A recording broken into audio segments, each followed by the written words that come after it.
Welcome to Full PreFrontal, the show that exposes the mysteries of executive function. This podcast is a collection of conversations about the role of the prefrontal cortex, which impacts your focus, planning, problem-solving, emotional balance, and independence. So join us as we explore executive function and the science of learning. And now, here's your host, the founder of EXQ, Sucheta Kamath. Welcome back to Full PreFrontal, where we demystify the prefrontal cortex and talk about self-regulation, pausing, thinking, reflecting, and taking a better charge of our brain so that we can take better decisions, live more fulfilling life, or even find contentment along the way. And there are many, many experts and researchers who shape our thought process. And it's such a pleasure because we have somebody who's very special, who has been very influential in my understanding of value of meditation, even more so than a guru might have told me coming from India. And welcome to the podcast, Dr. Sara Lazar. How are you today? Thank you. I'm doing well. Thank you for having me. So let me give a quick background about you to our audience. Dr. Lazar is an associate researcher in Psychiatry Department at Mass General Hospital and assistant professor in psychology at Harvard Medical School. The focus of her research is to elucidate the neural mechanism underlying the beneficial effects of yoga and meditation, both in clinical settings and in healthy individuals. She has been practicing yoga and mindfulness meditation since 1994. Wow.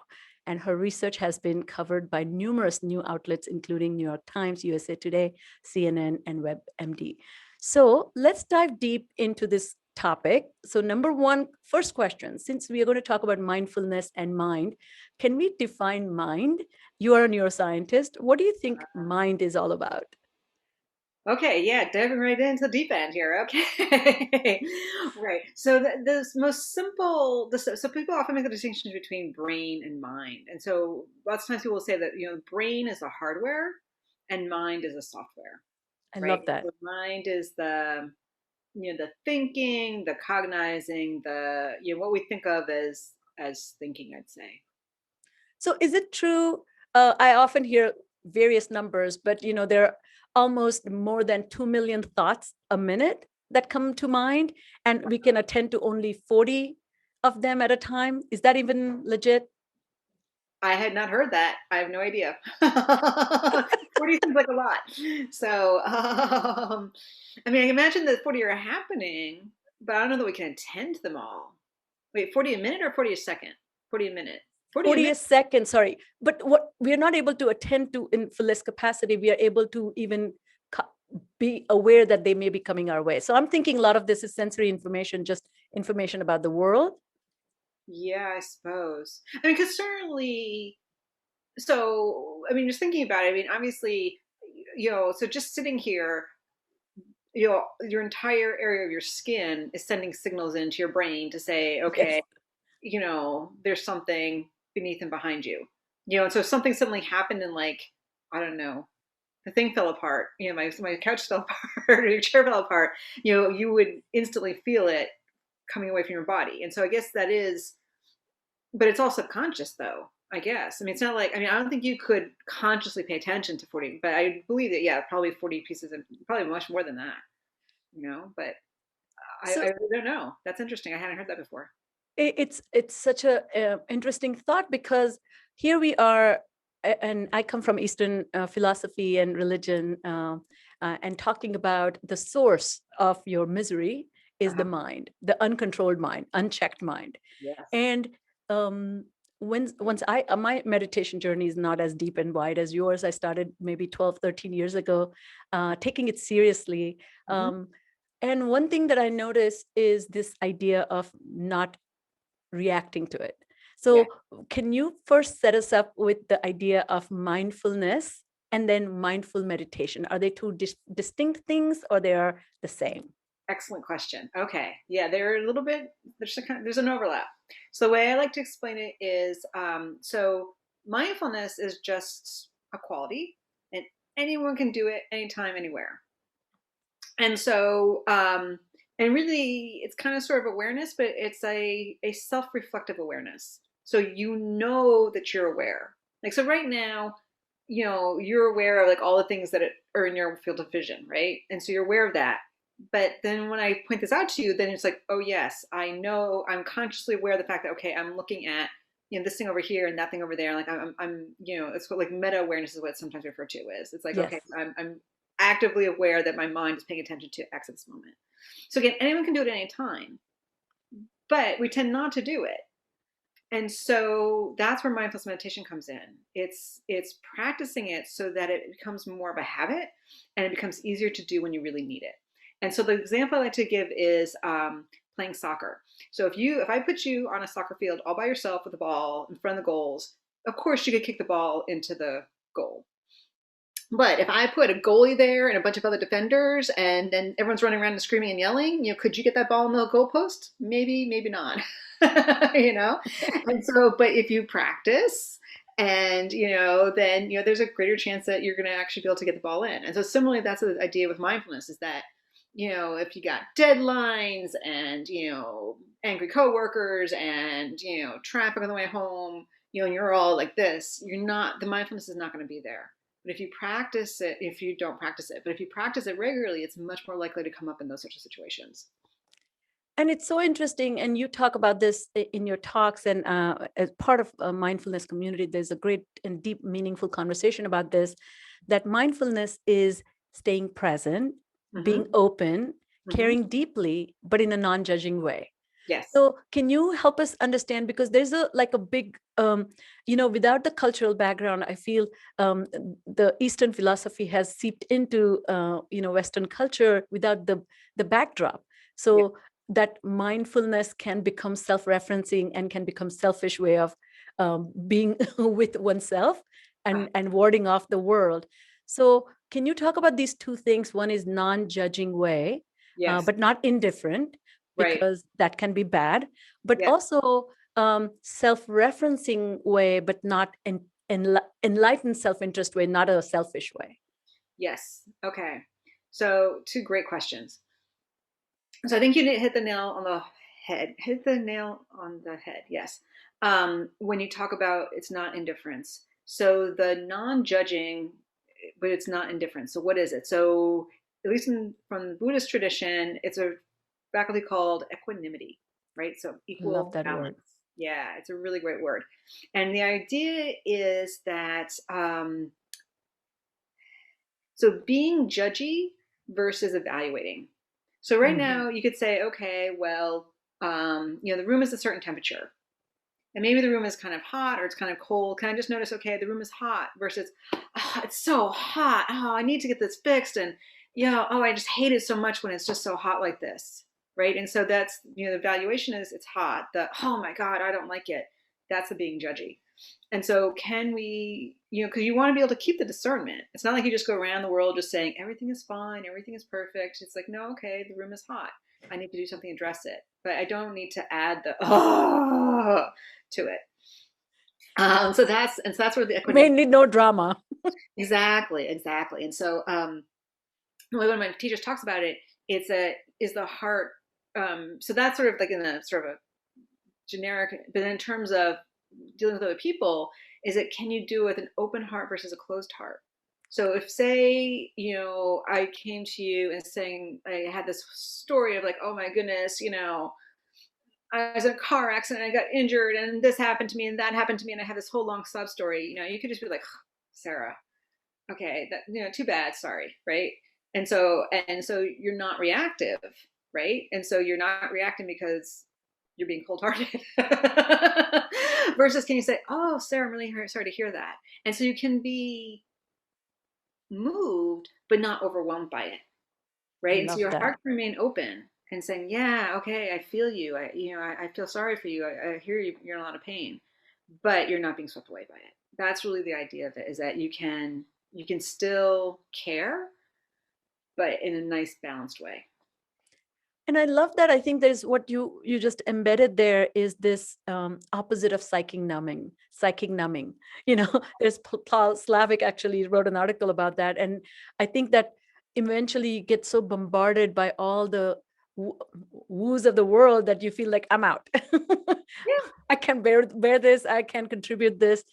So this can people be mindful without trying? Yes, yeah, for sure. And I think a lot has to do with some people are just very mindful naturally. And I think a lot has to do with, your upbringing and your constitution and all those sorts of things, right? And so, because again, it's just this awareness, and we're all aware of something. And the question is, what are you aware of? And Mm, because that's so can it a little bit depends on this definition, right? Because there's the awareness, but then there's the non-reactive awareness. And again, like the non-reactivity, again, some people are just mellow, and they're just naturally, things just roll off their back and things don't bother them versus other people are like, any little thing and they're, yelling and screaming. So, and again, I think there's a lot to do with, genetics and upbringing and, life history and all those sorts of things. So, and it's not like it's an absolute on or off. I think we all have different degrees of how mindful we are, I'd say. so like they're dialing up or dialing down, and some people have better control over their own dial. Exactly. Yeah. It's so interesting. So a lot of my work also is with people with ADHD. And I mean, it was very clear when I worked with people with concussions and brain injuries that these states, that hyperreactivity was so high. But then Yeah. I see developmental disorders such as ADHD, and a couple of things I noticed that their default mode network checking out, just roaming of the brain, Yeah. they're far readily able to let the mind take its own trip Uh-huh. without any control over it. So it's not judging, but it's just not presencing. Uh-huh. But then second thing I see is also not having any interest in the welfare of others. Now, I may Uh-huh. be generalizing a little bit, but there's just general indifference. And so they're often perceived as selfish or callous. Mm-hmm. And so do we have any understanding of who is more able to do this? So I love this explanation that temperamentally, some people may be naturally gravitating towards that capacity to be present. Uh-huh. But are there developmental disorders that make you go away from that capacity?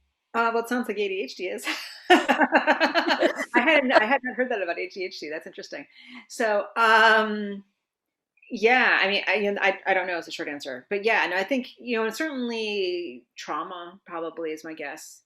That's a very good point. Potentially maybe something like schizophrenia, something like that, or Asperger's, I think, potentially also, and autism, that sorts of things.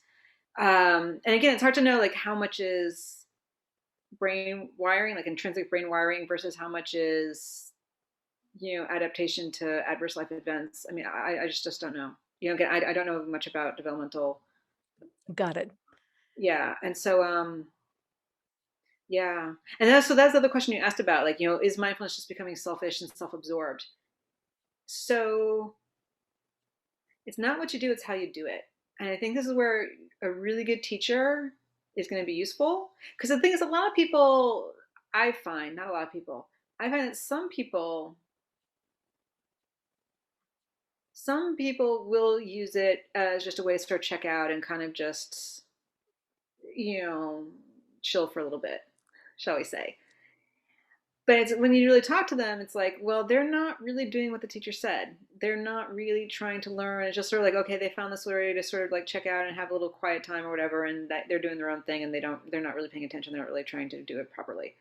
That's in my experience, very limited experience, but that's I definitely meet some people like that, like where if you really earnestly, if you have a good teacher and you're really trying to do what's being told, I think it'd be extremely difficult to do it in that way, especially if you're getting good feedback and work. And that's why I think it's really important to work with a teacher. This is the question I always get is like, oh, I just use the Headspace app, or I just use an app or, whatever. And I think, okay, that's good. I have nothing wrong with using apps, but you also need a teacher for this very reason, because it's real easy to sort of pick and choose what you want from the apps and not really doing what you're supposed to be doing. And so having the person to actually get the feedback from, and so, but then like during the week, so you go to the class, you have a teacher, you talk to the teacher, you get the real information. But then, during the week, if you need a little help with an app, that's fine. I've got no problem with that. It's interesting. This reminds me of the concept of the deliberate practice. So Uh-huh. you can do practice and then you come to a plateau. If you don't increase the challenge and you don't receive feedback, you Mm-hmm. never cross over that Exactly. plateau, right? Exactly. Exactly. Um, Exactly. Brilliant. So one quick question before we get into your research, in mindfulness literature or field, contemplative science field, they talk about challenges. In Buddhism, they're called hindrances that actually make it really hard to mindfully meditate. What are your thoughts about that? These one of the common challenge I'll explain to the listeners, which is really now wanting to get good at meditation. That's considered opposite of what you need to be doing when you're mindfully meditating. Yeah. Yeah, that's not considered a hindrance, but that's well, that's just conceit, right? So, and Well, that's overachieving. considered striving or no? Yeah, definitely. Well, it depends. It depends I on see. the. It's so funny. I just this past week I was on a meditation retreat, and the teacher had talked about this because this question came up. So there's this idea of so in Buddhism, the whole idea is that most of the problem comes because of this big sense of me, and I'm trying to achieve something, right? And so if you're doing it with that kind of mindset, like I'm going to be an expert meditator, and I'm going to achieve enlightenment, and I'm going to do this, yeah, that's a problem. But if it's more that, oh, I see this helps me, and I'm, I'm motivated to practice because, I see this as helping me, and it's more of a, just making a dedication to it. And actually, in the original language of the Buddha, there's two different words for striving. One for striving for self-aggrandizement, and another one for striving for like, in Excellent. this non-selfing way. And they specifically use that other word. And so, so it's a little bit different. So you can do it the same thing, but you can do it in a slightly different way. And so the thing is, because if you're sitting there saying, oh, I'm a great meditator, yeah, it's not going to work. And so you really need to just like let go of all of that and let go of outcome and just be like, okay, I'm going to do this because I know it's good for me. And I love that. So that brings us to your. So I want to start with your first study, where you studied the long-term meditators versus the control group. Can you tell us a little bit about how you set it up and why did you decide to take that direction? Yeah. So my very first study, right, like you said, it was 20 long-term meditation practitioners and 15 controls. And because at that point, we didn't know a whole lot. There weren't that many studies on meditation. And especially putting them in the MRI scanner, I felt like I wanted, because I never published the rest of the study. It's actually interesting that my first study that got published, the part of it that got published was about the brain structure. But that was actually not the reason why I did the study. The reason why I did the study is because I wanted to look at brain activity during meditation. And I thought, okay, in order to study brain activity during meditation, I need people who are really experts. I can't just take people who've been doing this a little while. I need people who've really been doing this for a while and can really go in there and, meditate in the scanner. And so I did that and I put them in the scanner. And then, like I said, but then what we noticed, we did analysis on the brain structure. And we're like, wow, look at this. And so that's what got published. And that's sort of what, was the start of my rise to fame, shall we say. So Yes. yeah. You're the gray matter queen. I am. I am. So that was really, and that was the thing, because at that point, people were just like, what? Because there's an idea back then, it's like, well, you're just sort of sitting there quietly. And, a lot of people thought it was just like, foo-foo. And, they just, the thought that meditation could do anything to your brain was just like, what? No. And so having actual evidence that the brain actually changed. I remember the first time I actually showed the data, it was actually to a group of meditators, right? It was a little conference for meditation practitioners. And I showed the data and they literally gasped. Like the whole audience was just like, oh, yeah. Sort of like, they didn't even believe that the brain, you could detect changes in the brain, from long-term meditators. So that was a pretty cool moment. So can you talk about, sorry to interrupt you, but you saw increased amount of gray matter in the insular sensory region, and Yeah. gray matter volume increase is actually cognitive change, right? It's actually improvement in quality of your intelligence even. Well, okay, so Versus all right, white so matter? a lot of pushback from that first paper, right? So we just said, hey, the brain is bigger and it's in these regions, and there had been a couple of studies demonstrating that, generally speaking, yes, more gray matter means more ability. So for instance, professional musicians versus amateur musicians versus non-musicians, right? That was one of the classic studies, right? And there had been like one at that point, one longitudinal study where they looked at, they taught people how to juggle, right? And then the area of the brain involved in detecting visual motion had gotten bigger, right? And so there's this idea that yes, more is better. But to be fair, we didn't give them any sort of test or anything like that. So we really didn't know what the more gray matter meant, right? And so it's consistent with more activity and more better performance related to those regions, but we couldn't actually say that. And so I think maybe if you can explain to our audience the distinction between gray matter and white matter, because 60% of the brain is white matter, right? Yes. 40% is gray matter. Yes. So it's less, but it does all the connections and talking to each other, right? Right. So the way I like to think about it is, neurons look kind of sort of like trees. So you get the trunk of the tree, lots of branches and lots of roots. And so the white matter is the trunk of the tree. And so it's just sending information between the roots and the branches. And so the gray matter is where the branches of one tree interact with the roots of another tree. Oh, I love it. Love it. Yeah. So that's where all the cool that way. Yeah. So I love that. So this ability to communicate with each other, and then once communication is established, then they become thinner because it's more robust pathway, right? Well, it depends, right? So sometimes you can get thinning, you can get thickening. So the other thing that's important to know is that in the gray matter, there's the neurons, the ends of the neurons, but there's glia and astrocytes, so the helper cells. There's also blood vessels. And so in animals, they did things where they took an animal and they trained it on some task, like running through a maze or doing some sort of task. And then they would chop up the brains, or they would scan them before and after, right? And show that, okay, and then they would chop up the brains. And what they showed is that, sometimes depending on the type of task that was learned, sometimes you get more neurons or more branching of neurons, but sometimes you get more blood vessels or more of these, astrocytes and glia and whatnot. And so all of them support increased function.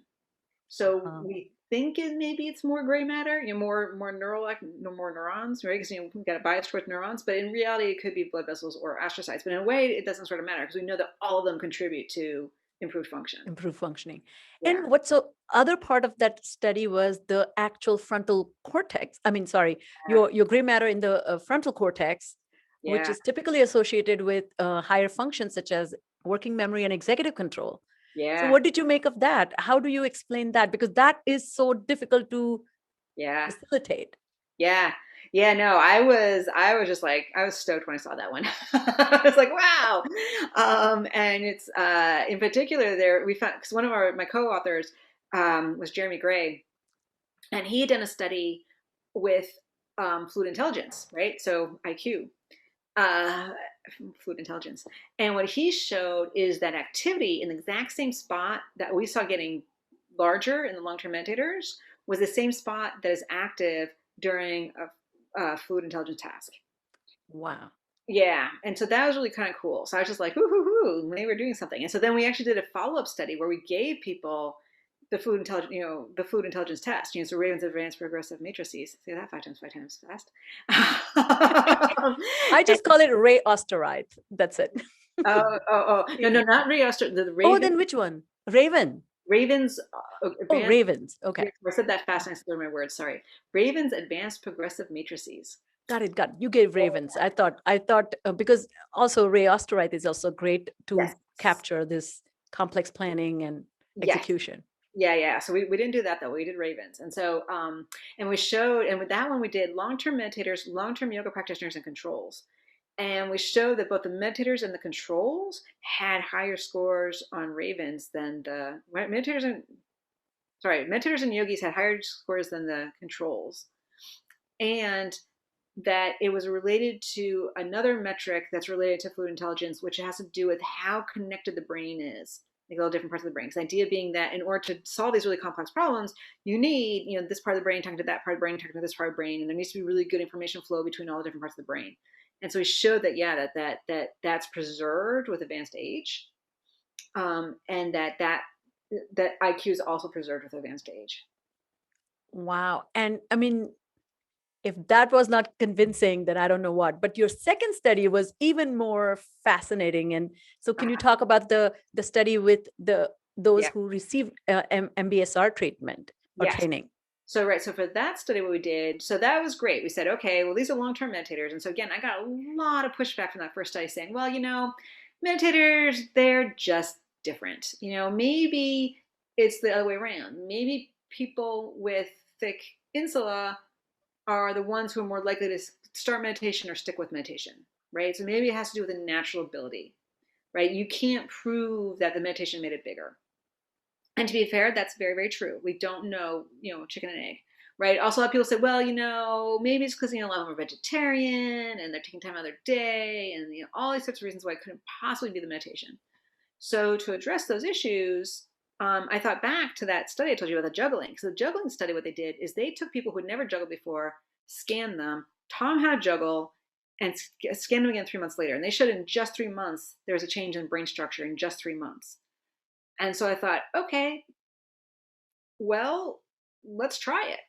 And so there's this great program called Mindfulness-Based Stress Reduction, or MBSR, and it's a secular program. And you learn how to meditate, and you're told to practice every day for 40 minutes. And it's only 2 months long. But I thought, okay, well, who knows? 2 months, 3 months, let's see. Because in the animals, you can get changes in the brain structure in like a week or two with animals. So it's like, okay, well, let's see what happens. So we did that. So we put people either through the MBSR program, or we scanned them 8 weeks apart, and then they went into the MBSR program. And I showed that relative to the controls, there were several brain regions that got bigger in the meditation group. And so in just 2 months, you really can change the structure of your brain just by meditating. Well, there are some rock star areas of the brain that kind of changed. And so maybe we can talk about them one by one. So one is the posterior cingulate cortex, Yes. which I guess function is not fully clear, but definitely associated with default mode network.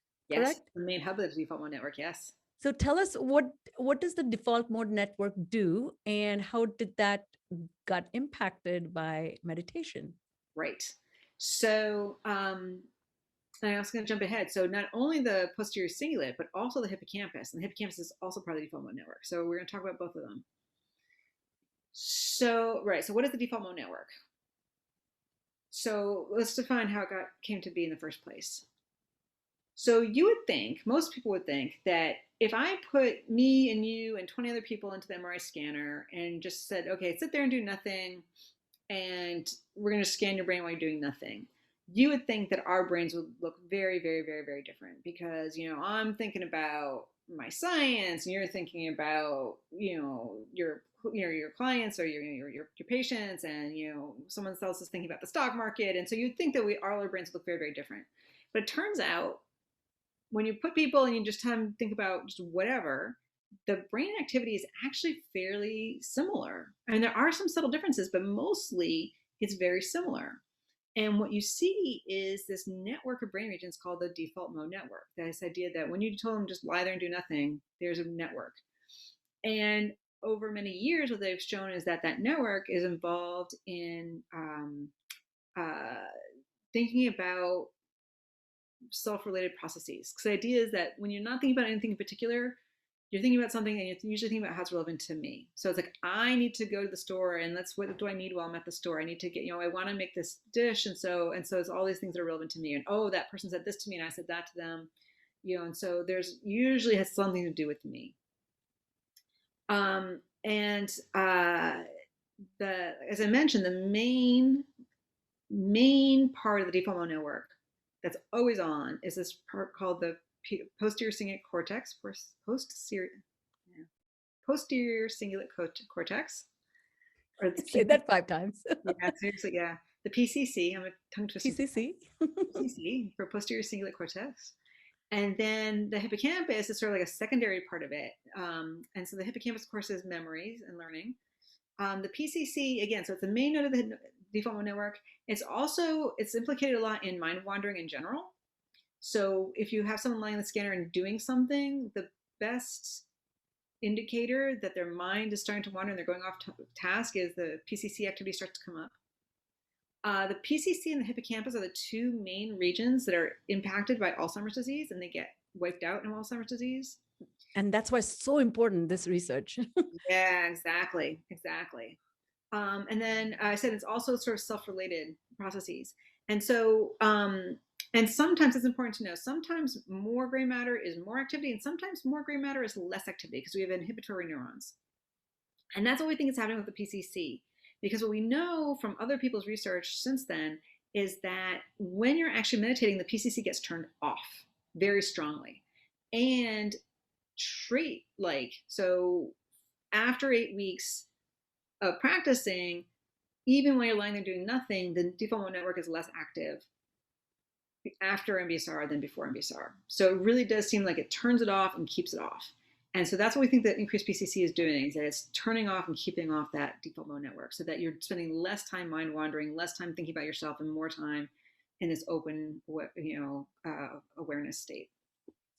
Because if I can ask you about that, one interesting thing I thought, because typically when we think about hippocampus, we think about memory and forming new, particularly the left hippocampus is more verbal processing, correct? Uh-huh. So I found that very interesting that the left hippocampal activity had gone down along with. So is it that also referencing to self-talk diminishing? Possibly. It's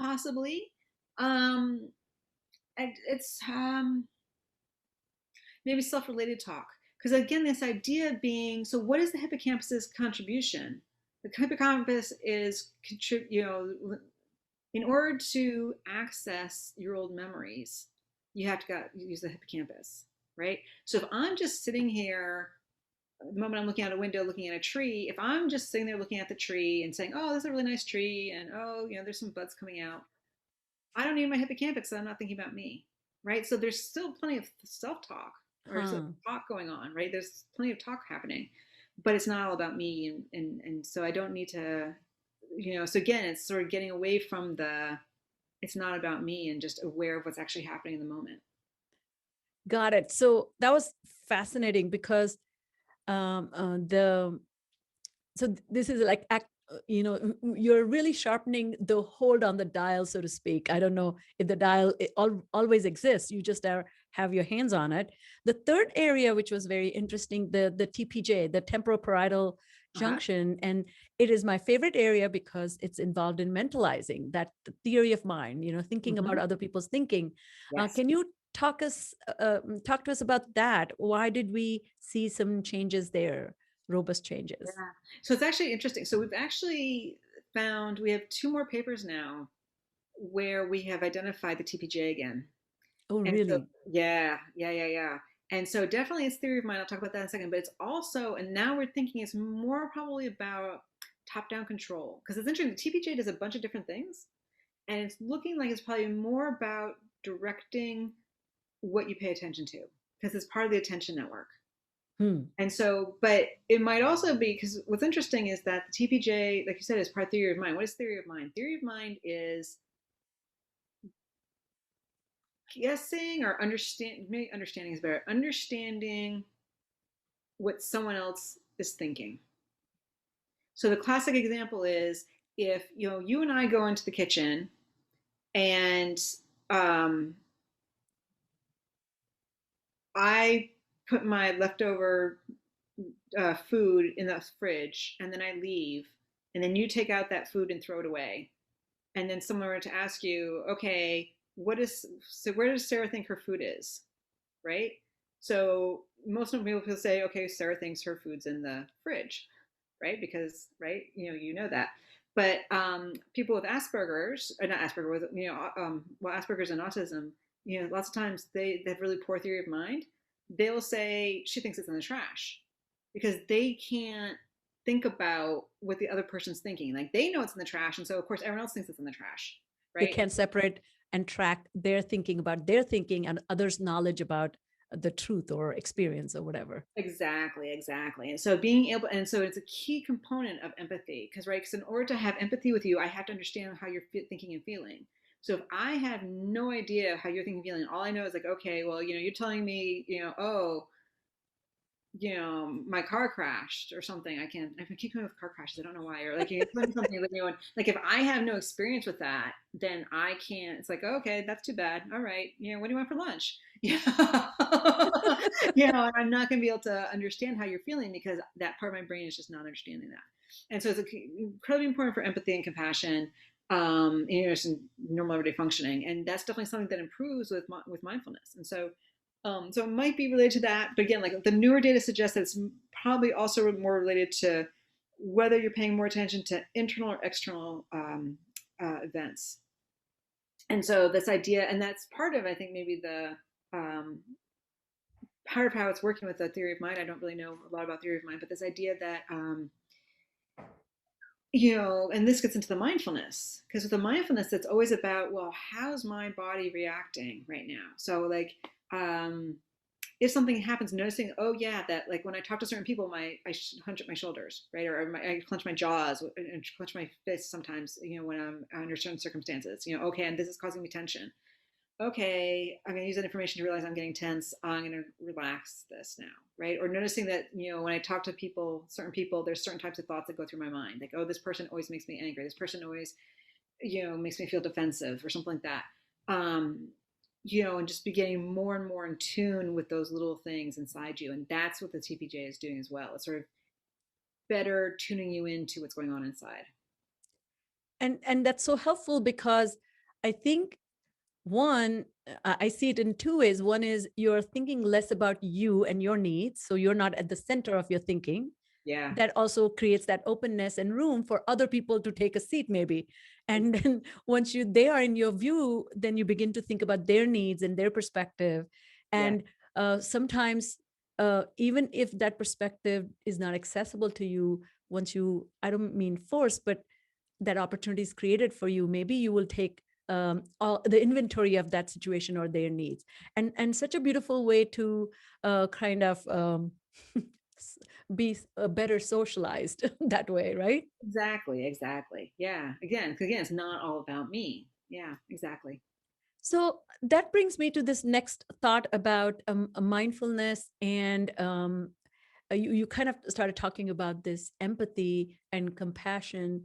Um, are people who are mindful or practice mindfulness, do they have significantly better inner states and their capacity to because can you distinguish for empathy and compassion? Isn't this acting on your feelings for other people, caring feelings for other people?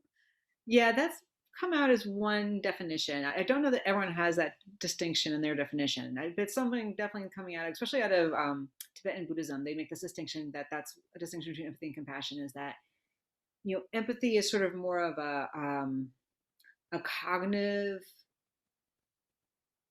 and sort of getting drowned in the person's story, versus compassion is sort of more of a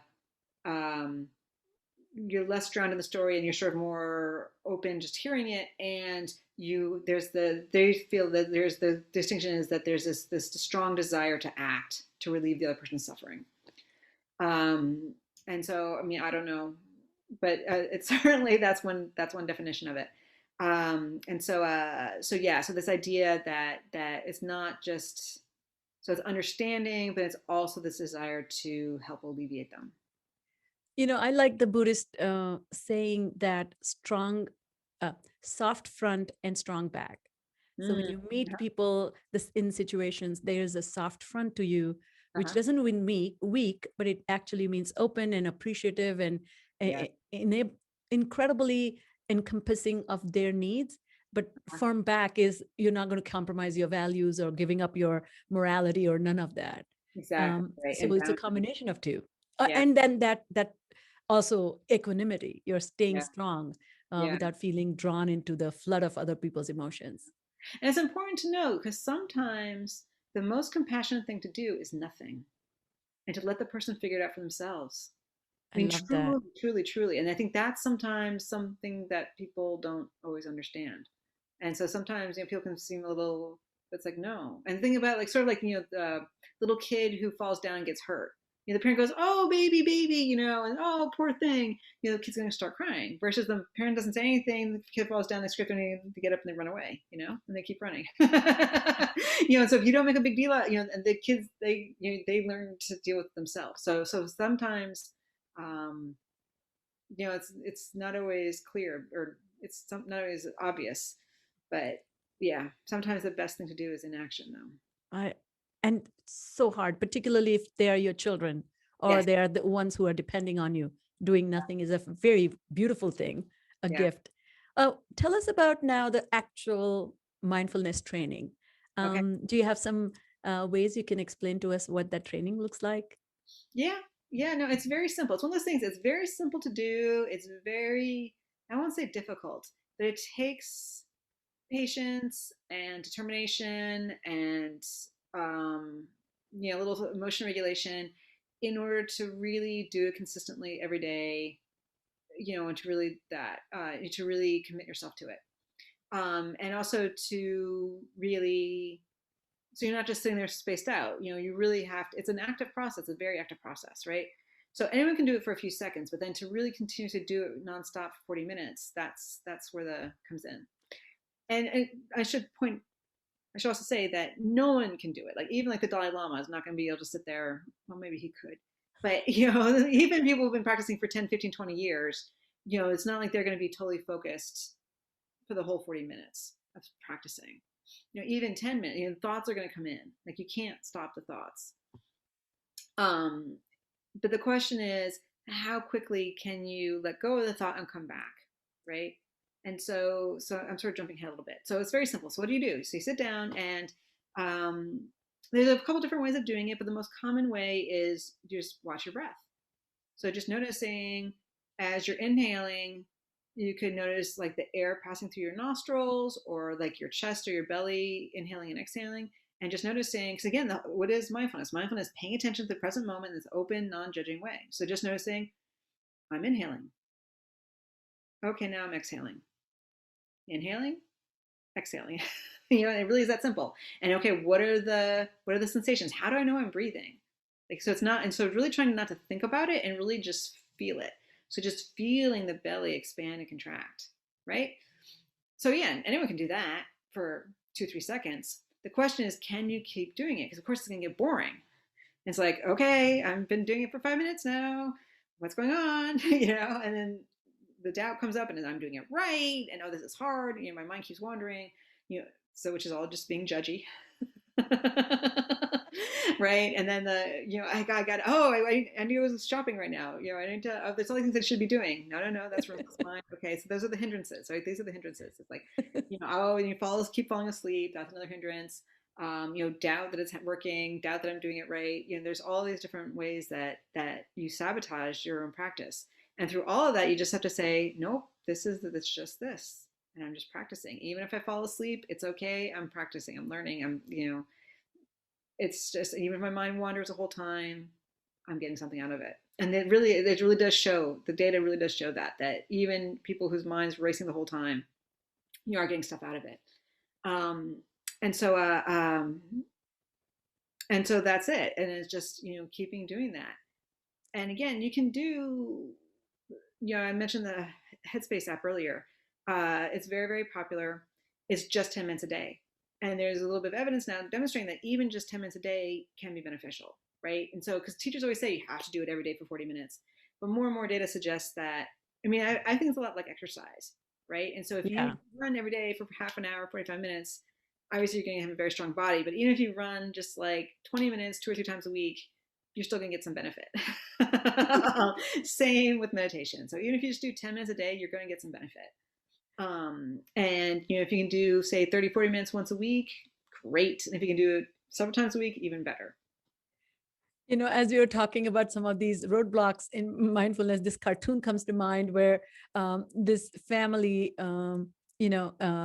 is on camels. The father is riding the camel in front of the mom and 2 kids, and he looks very angrily, turns back and says, "Stop asking me if we are almost there. We are nomads, for crying out loud." Oh, I love that.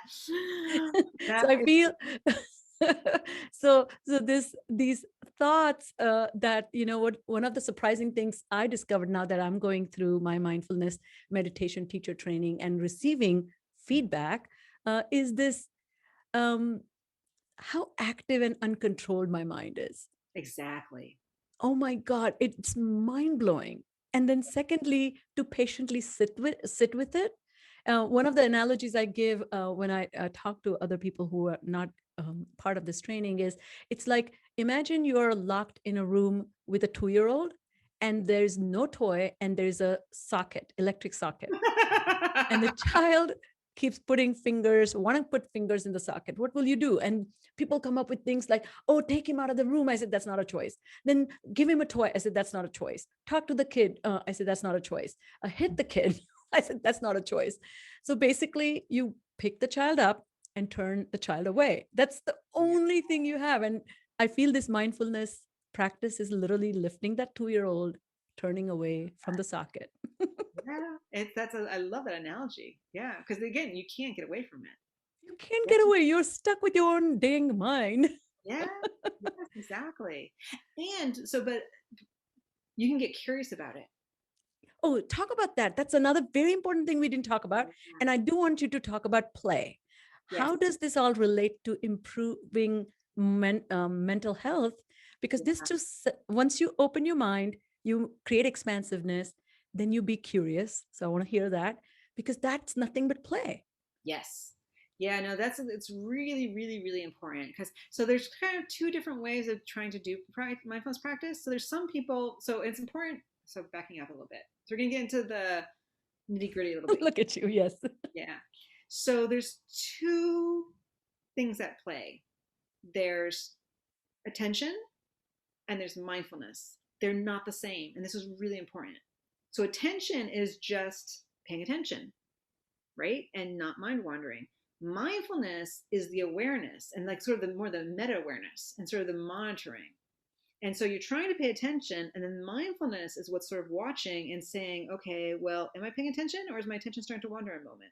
And am I paying attention to the right stuff? Exactly. And that's executive attention. Yeah. Exactly. And then once your mind does start to wander, the mindfulness is noticing, okay, like what are the patterns? And this is where the playfulness comes in, and or the curiosity. I think curiosity is really important. It's like, so noticing, so for instance, like when I first started practicing, because I'm a scientist, right? And so I start practicing, it's like, I bet this is happening in my brain. I can do an experiment. Yeah. And my mind always went to science and playing experiments, right? But that was really important information to notice, like, okay, and so that's also triggers, like, okay, when I start thinking about that, put it aside, that's like, because your mind is looking for ways for distraction, right? And so that's sort of the easy distraction. It's like, okay, no, I can think about that later. Right now, I'm just going to keep paying attention to the breath, right? And so it's like, okay, and I start thinking about the brain. No, back, right? And this is, like you said, putting shock off. So if you sort of know, okay, well, that's the electric shock of today, but then the next day, then okay, it's going off in some other direction, right? And it's thinking about, I don't know what, that thing that person said. Oh, this person's, it's like, no. But that thing that person said, oh, no. That person. It's like, okay, clearly I have an issue with this person. And so not right now, but when I get done, I'm going to think about my relationship with this person, right? So that's really the two. And you're trying to develop both of them. And they kind of, you can develop them independently. So for instance, like video game players, right? And, these sorts of things, they have really good attention, but no mindfulness. Yes. But you can also develop mindfulness without necessarily developing intention. Again, if you just practice being sort of open and aware and mindful.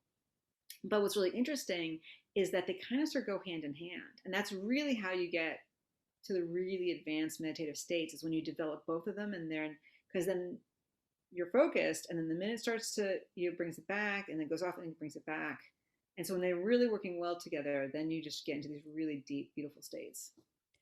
And that feels to me like the deep work state, where you are most efficient, you get things done, there's no stickiness, there's nothing, no residue of previous experience or next experience. You're just as is, you're done, wrapped up, moving on. Exactly. Yeah, it's definitely a flow state. Everyone always asks me, well, how's it different than flow? So meditation really, truly is a flow state. Exactly. Just a great example of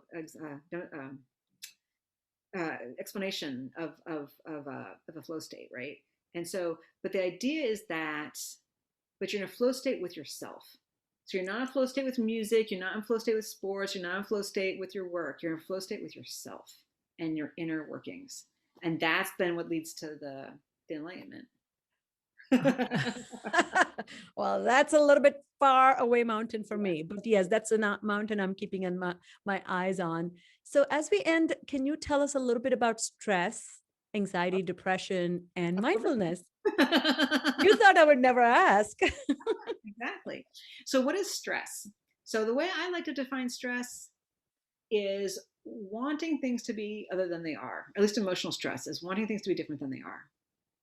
Right? Because it's sort of like, I've got all these deadlines. I've got 5 hours until this big project is due. And I'm stressing out because, oh my God, there's only 5 hours and how am I going to do this? And oh my God, oh my God, oh my God, oh my God. Right? This whole thing. I can stress all I want. It's not going to change that. Oh, in fact, I only have 5 hours. It's not going to change the quality of my work. So I can stress out about it and say, oh my God, I only have 5 hours. Or I can say, okay, I have 5 hours. What can I get done in 5 hours? And just like, okay, I've got 5 hours. That's all I can do. It's all I've got. I'm going to do my best. And that's all I can do. Right? Or, there's that person and it drives me nuts and no.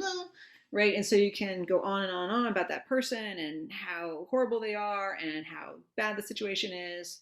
Or you can say, okay, this is this person, that's who they are, this is what the situation is, I can do this. But about it is not going to affect anything. So I have to learn to live with this person. I can try to talk to this person. I can try to change the situation, but just stressing out about it, because stress really doesn't do anything for you for the most part. I mean, a moment of stress is good because it's sort of activating that something needs to be done, right? And so you need that. Like, so one analogy we gave is, driving and someone suddenly cuts in front of you. Like, you need that moment of, oh my God, to slam on the brakes and swerve out of the way to save your life. You don't. It's not just like being, oh, okay, whatever. It's right now. You need that initial burst of anger or frustration or whatever to sort of get things going. But then, can you drop it? And that's really what Buddhism is all about. So it's not about not reacting. You react, but then you let go of it. And then it's like, okay, so you get the stimulus to act. It's like, okay, I got 5 hours. I really got to focus now. I got to get this done. Okay, this person, they're being difficult. I got to do something to address this issue with this person. So I need to do something about it, but I don't have to carry on the agitation.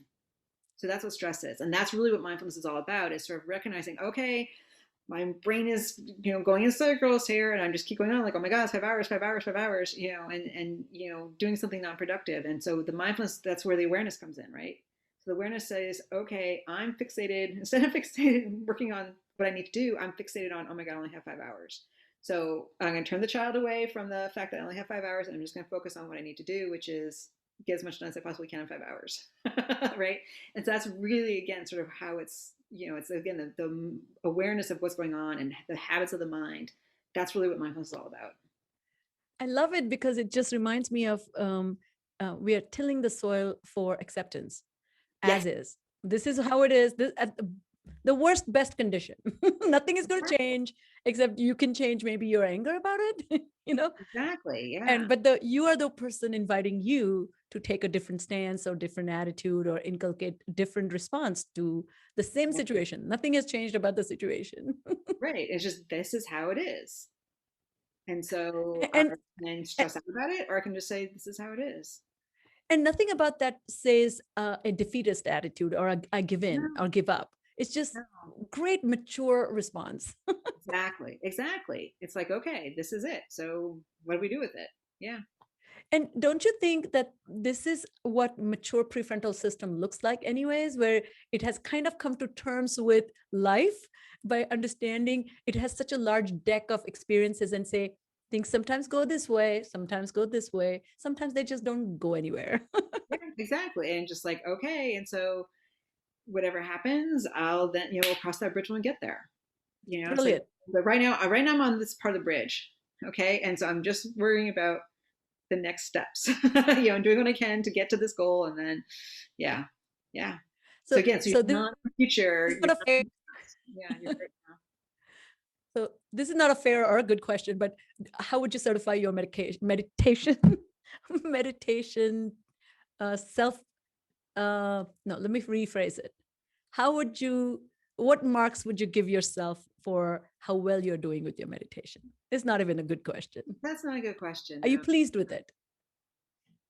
Yes. Are you pleased with your meditation practice? Well, yes. Yeah, everyone can always do Or that, what is a right? good question, actually? What So should this we is think about? so again, this is something that the monk was talking about, and this is really, really, really, really important. It's not so much about getting into these deep states, and this is where the mindfulness is really key. It's much more the way to really measure practice is to see how it's influencing your life. I Because love that. so are you less reactive? When there's lots of pressure, can you stay focused and calm? When all these difficult people are in your lives, how are you dealing with the difficult people in your lives? How are you responding to that? That is how you measure the quality of your meditation practice. And so in that regards, yeah, like my life has changed dramatically since I started practicing. Maybe it would have changed more if I practiced more or practiced differently, potentially, yes. But clearly what I've done has made a huge impact on my life. So I don't know if it's, I know something is happening. For sure something is happening. And it's so funny because I think my family will describe me as I'm less ambitious, which is kind of counterintuitive, but I feel very pleased with the effort that I make. If it goes anywhere, that's fine. If it doesn't, that's fine. So it's not less ambitious, but I'm more okay with whatever. Equanimity. Equanimity, yes. Yes. Well, as we close, do you have suggestions for our audience? What are your two most influential books that have influenced you or you love and think other people should read them as well? Yeah. So a fantastic book, especially for people who are just getting into meditation and want to learn more about it, is a book called Seeking the Heart of Wisdom. Yeah, great title, right? And so it's by Joseph Goldstein and I'm blanking on his name right now. It's one of my reading requirements. I've been reading that. It's amazing. Yeah. The other author Joseph Goldstein and Jack Kornfield. Sorry. Yeah. Jack, of course. Yes. Yeah. So it's by Joseph Goldstein and Jack Kornfield. Okay. So that's Seeking the Heart of Wisdom. And then, there's so many good books, right? Another great one is by Sharon Salzberg, and it's about compassion. And I don't know this name of it. Is it? That's not radical compassion. That's that's Tara Brach. Tara Brach's. Yes. It's Real Love, I think it's called. Real Love, I want to say. I think that's the recent one. I heard that interview. I will list that in our show notes for sure. She's got I forget. Oh yeah, I'm horrible with book names. So it's read them all a while ago. So it's No, that's right. That's the right book. I just looked it up. Okay, yeah. So Real Happiness. Is it Real Happiness? Real Love. It's called Real Love. Yeah. Yeah, exactly. There you go. Sorry. So yeah, so those are just a few ones. Yeah. And then there's so many good books. It's called The Art of Authentic Connection. There you go. That's the Real Love. Well, thank you so much for being an amazing guest and so generous with your thoughts and wisdom and really simplifying these complex concepts. For a neuroscientist, you're very chilled and awesome. Thank you. Appreciate that. That's what I mean is you're so you're able to translate neuroscience so readily. Sometimes that's not easy for everybody. Okay. I really appreciate that. Thank you, everyone. Stay tuned for our next episode. If you love what you're listening to, please share and have a wonderful, robust brain day. Thank you for listening to Full PreFrontal, exposing the mysteries of executive function. To contact your host, Sucheta Kamath, and learn more about her work on improving executive function, visit her website at exqinfiniteknowhow.com. That's www.exqinfiniteknowhow.com. Tune in next week for another informative episode of Full PreFrontal, hosted by the founder of EXQ, Sucheta Kamath.